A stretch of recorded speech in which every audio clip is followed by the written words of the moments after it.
Hey, this is Chris. How you doing? Just got done with my second house call for today. It's the last one.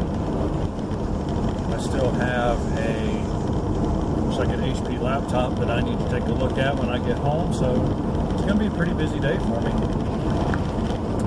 Just came from a nice lady's house. Did not have internet connection. So I looked back, and this is the value of a house call. The value of a house call is, you can see exactly what's going on. You can see exactly where the computer is, how it's hooked up to everything. So many times when I had a shop, I would fix a computer, and then the person would take it home and say, well, this something's still wrong, it's still not working properly. And then I'd have to go out to their house. And then I would find, of course, that it was not the computer's fault that something wasn't working. It was other equipment, and in this case, it's their CenturyLink modem.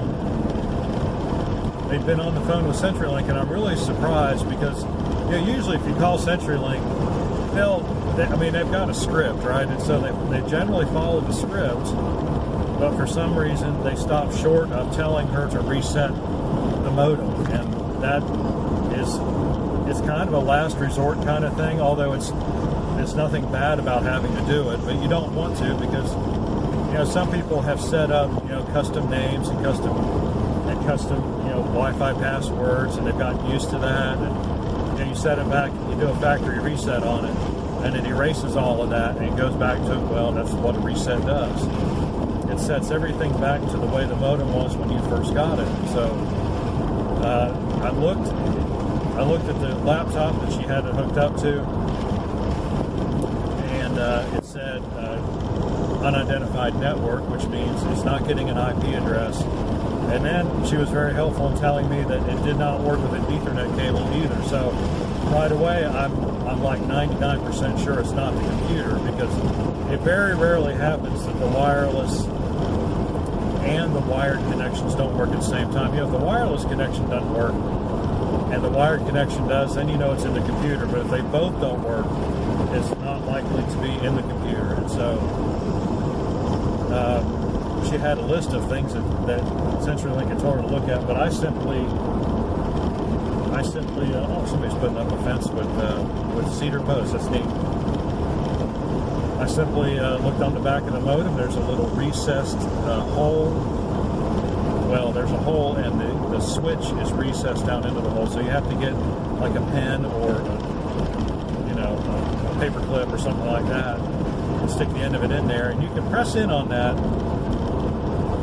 little switch, and you can hear it click. And so all you have to do to reset your modem 99% of the time is simply hold that down for about 30 seconds. You don't have to unplug anything. You don't have to turn off anything. You don't have to do anything. Just hold that down for about 30 seconds to be sure it actually gets into that reset process. And then, of course, it resets, and then one by one, the little lights come on. And eventually the internet light came on, and I thought, oh, we're good to go. And the computer, of course, hooked up to the modem right away wirelessly, because that information was still on in the wireless section on the computer. So it had remembered the original modem name and the original password.